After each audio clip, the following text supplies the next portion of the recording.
Hello everyone, I am Chanchal Ganjre. I have qualified UG CNET and MPSET examination in English literature and I am currently preparing for my PhD interview. On this channel we will study English literature in simple and conceptual way, especially for UG CNET, MPSET and MPPSC AP and BA and MA students. So let's begin with William Shakespeare. William Shakespeare was born in 1564 and died in 1660. He was not only a playwright but also poet, actor and a theatre shareholder. लेकिन उनकी सबसे बड़ी identity है the greatest playwright in English literature. Shakespeare का जन्म England के एक छोटे से टाउन स्ट्रेटफोर्ड अपॉन एवन में हुआ। इस वजह से उन्हें द बार्ड ऑफ एवन कहा जाता है। बार्ड का मतलब होता है poet. Next, Shakespeare's personal life and the Hamlet connection. Shakespeare ने सिर्फ 18 ईयर्स की एज में एन हैथवे से शादी की। इंटरेस्टिंग फैक्ट ये है कि एन हैथवे उनसे 8 साल बड़ी थी।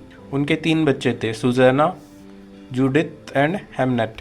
अब एक इंटरेस्टिंग बात नोटिस करिए, हेमनेट और हेमलेट के नेम्स ऑलमोस्ट सेम हैं। कई स्कॉलर्स बिलीव करते हैं कि अपने बेटे हेमनेट की डेथ ने शेक्सपियर को इमोशनली इन्फ्लुएंस किया और इस वजह से उन्होंने हेमलेट जैसी ट्रेजेडी लिखी। यह थ्योरी है, फाइनल प्रूफ नहीं है। Now works published. Shakespeare's works were published in quarters and folios. Friends, ये बहुत इंपॉर्टेंट टॉपिक है। शेक्सपियर के प्लेज हमें 2 फॉर्म्स में मिलते हैं। क्वार्टर्स मतलब एक स्मॉल साइज बुक होती है और फोलियोज जो होते हैं वो एक लार्ज साइज कलेक्शन होते हैं। शेक्सपियर के लाइफ टाइम में जो अलग अलग प्लेस पब्लिश्ड हुए हैं इन्हें क्वार्टर्स कहा जाता है और शेक्सपियर की डेथ के बाद उनके प्लेस को एक ही वॉल्यूम में कलेक्ट किया गया। उस कलेक्शन को फोलियोज कहा गया। First folio.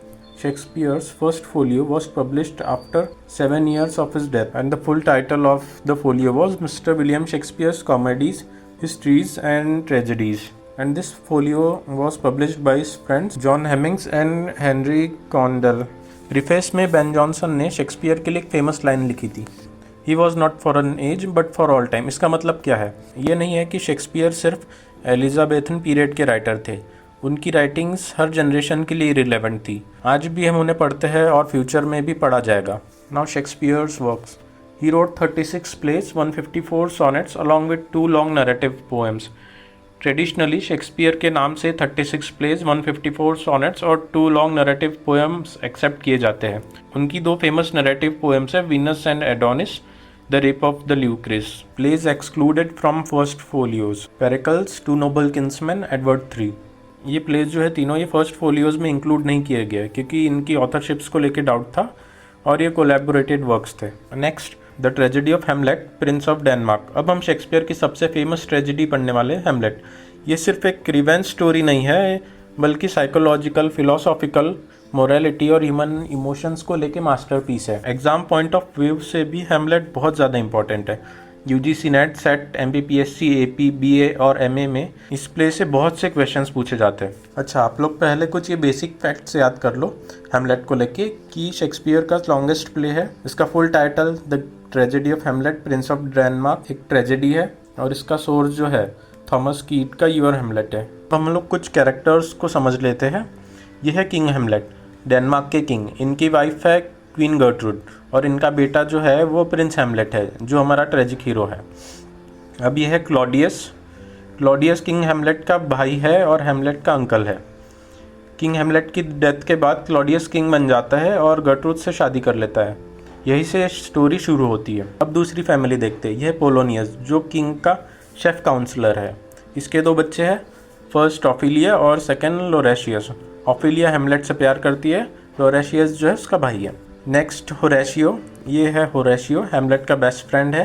पूरे प्ले में सबसे लॉयल कैरेक्टर अगर कोई है तो वो होरेशियो है।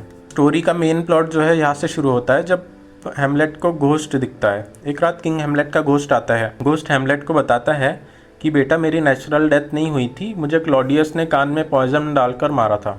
और लास्ट में जब वो घोस्ट गायब होता है तो वो बोलता है टेक रिवेंज। मतलब उसमें घोस्ट बताता है कि I was not killed naturally, Claudius poison me through my ear. और लास्ट में कमांड देता है कि टेक रिवेंज माई सन। और इसी से पूरी ट्रेजेडी की शुरुआत होती है।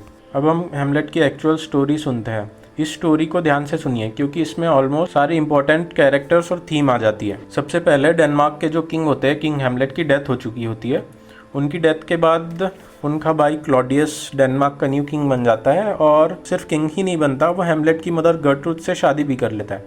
हेमलेट को ये मैरिज बहुत डिस्टर्ब करती है। उसकी फादर की डेथ को ज़्यादा टाइम भी नहीं हुआ होता है और उसकी जो मदर होती है गर्ट्रूड, उसने उसके अंकल क्लॉडियस से शादी कर ली होती है। स्टोरी आप एक सीक्वेंस में समझते जाए। सबसे पहले किंग हेमलेट की डेथ होती है और उसके बाद जो क्लॉडियस है हेमलेट की मदर गर्ट्रूड से शादी कर लेता है। उसके बाद नेक्स्ट इसमें जो है उसमें गोस्ट दिखता है, हेमलेट को गोस्ट दिखता है, गोस्ट अपीयर्स। अब स्टोरी में एक सुपर नेचुरल एलिमेंट आता है। डेनमार्क के जो गार्ड्स होते हैं रात में उनको एक गोस्ट दिखाई देता है।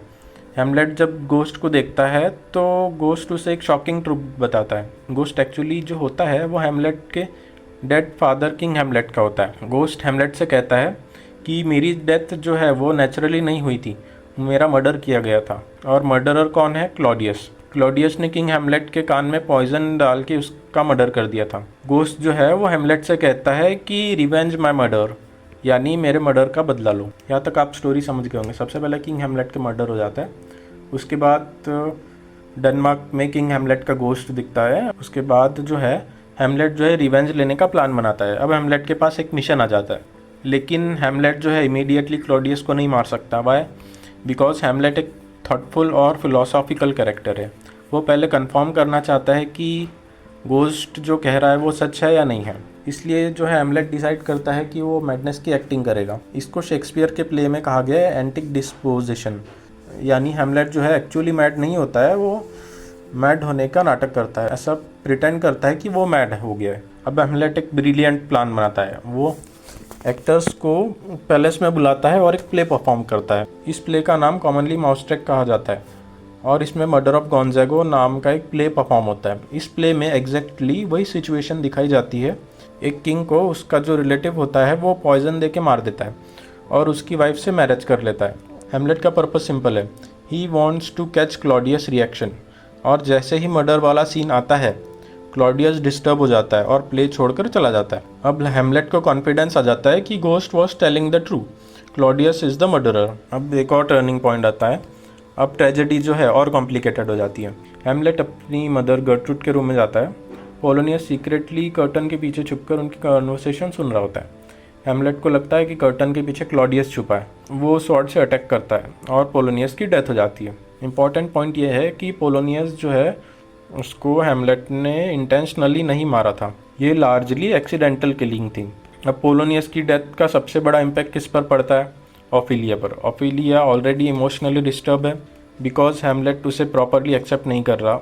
अब उसके फादर पोलोनियस की भी डेथ हो जाती है। ऑफिलिया जो है वो मेंटली अनस्टेबल हो जाती है और वो डिप्रेशन में चली जाती है, जिस कारण उसकी डेथ हो जाती है। अब एंट्री होती है लोरेशियस की।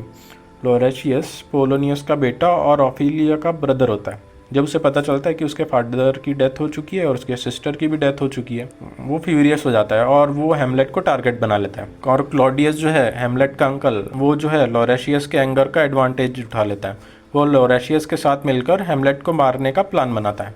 क्लॉडियस और लोरेशियस जो है एक फेंसिंग मैच अरेंज करते हैं, लेकिन ये नॉर्मल फेंसिंग मैच नहीं होता है। लोरेशियस जो है वो उसकी जो तलवार होती है स्वॉर्ड, उस पर पॉइजन लगा देता है और क्लॉडियस जो है वो एक बैकअप प्लान भी तैयार रखता है। वो जो है एक वाइन जो रहती है उसको पॉइजन कर देता है कि जैसे जो भी इस मैच में जीतेगा वाइन पिएगा, और वो ऑलरेडी पॉइजनड है तो उसकी भी डेथ हो जाएगी। फाइनली मैच चालू होती है। लोरेशियस जो हेमलेट को पॉइजन जो स्वॉर्ड होती है, तलवार होती है, उससे कुछ घाव कर देता है, लेकिन फाइट के दौरान स्वॉर्ड फिर एक्सचेंज हो जाती है। अब हेमलेट भी लोरेशियस को उसकी पॉइजन स्वॉर्ड से वाउंड कर देता है। इसी बीच जो गर्ट्रूड होती है हेमलेट की मदर, वो एक कप वाइन पी लेती है। हेमलेट को पता ही नहीं होता है कि वाइन पॉइजन है। अब इसकी वजह से वो मरने लगती है और लास्ट में एक वार्निंग देती है, the drink I am poisoned. अब हेमलेट को समझ आ जाता है कि कुछ न कुछ गड़बड़ हो रही है। अब जो है वो जो पॉइजन तलवार थी जिसमें पॉइजन लगा था, उससे हेमलेट को भी घाव हो चुके थे और लोरेशियस को भी घाव हो चुके थे। जो लोरेशियस है वो डाइंग कंडीशन में जा रहा था और वो हेमलेट को सच बता देता है कि जो तलवार थी, the sword is poison, Claudius planned everything. मतलब अब हेमलेट के पास फाइनली कंप्लीट ट्रुथ है। हेमलेट क्लॉडियस पर अटैक कर देता है। क्लॉडियस को जो है वो पॉइजन जो तलवार होती है उससे सीधा मार देता है और जो पॉइजन डाल के वाइन क्लॉडियस ने रेडी की थी वो भी पिला देता है और फाइनली इसी कारण क्लॉडियस की डेथ हो जाती है। फाइनली हेमलेट ने अपने फादर के मर्डरर जो उसका चाचा क्लॉडियस है उससे रिवेंज ले लिया, लेकिन स्टूडेंट्स ट्रेजेडी यहाँ ख़त्म नहीं होती। हेमलेट खुद भी पॉइजन शॉट से बाउंडेड हो चुका था, पॉइजन जो है उसकी बॉडी में भी स्प्रेड हो चुका था। हेमलेट रियलाइज़ करता है कि अब उसकी भी डेथ होने वाली है। वो अपने बेस्ट फ्रेंड होरेशियो से कहता है कि टेल माई स्टोरी, और फाइनली हेमलेट की भी डेथ हो जाती है। अब ऑलमोस्ट रॉयल फैमिली डिस्ट्रॉय हो चुकी है। Hamlet dead, Claudius dead, Gertrude dead, Horatius dead. अब डेनमार्क में पॉलिटिकल वैक्यूम क्रिएट हो जाता है। इसी टाइम नॉर्वे का एक प्रिंस जो होता है फोर्टिनब्रास डेनमार्क आ जाता है, जिसका मैंने कैरेक्टर्स की लिस्ट में आपको लास्ट में नाम बताया था। प्ले के एंड में फोर्टिनब्रास डेनमार्क की लीडरशिप संभालता है और हेमलेट की ट्रेजिक स्टोरी यही हैंड हो जाती है। अब ये जो कुछ की पॉइंट्स हैं ये एग्ज़ाम पॉइंट से बहुत इंपॉर्टेंट है। जैसे आपको पूछ लेगा कि ट्रेजिक हीरो कौन है, तो वो हेमलेट है। एक कोटेशन एक याद कर लेना, मोस्ट आइकॉनिक लाइन है, टू बी और नॉट टू बी, ये भी बहुत इंपॉर्टेंट है। और इसकी थीम क्या है, indecision and delay in action, ये बहुत इंपॉर्टेंट है। गोस्ट किसका दिखता है, तो किंग हेमलेट जो फादर ऑफ हेमलेट होते हैं, जिसका मर्डर क्लॉडियस ने किया होता है। Play with in the play कौन सा है, द माउस ट्रैप, यही प्ले जो होता है प्लान करता है हेमलेट, जिससे वो क्लॉडियस को पकड़ता है। और एंडिंग में कौन आता है, फोर्टिनब्रास जो नॉर्वे का प्रिंस होता है। So thank you students. और इस पीपीटी में जो भी चीज़ें लिखी है, हर एक टेक्स्ट, सारी चीज़ें नेट सेट या एमपीपीएससी एपी में पूछी जा चुकी है। सो स्टार्टिंग से आप जब ये लेक्चर चालू करोगे तो एक कॉपी पेन लेके बैठिएगा, और जैसे ही स्टार्ट होता है तो आप शुरुआत से जहाँ से शेक्सपियर चालू होता है वहाँ से आप नोट करते चलिए। Okay, thank you and stay tuned for the next lecture.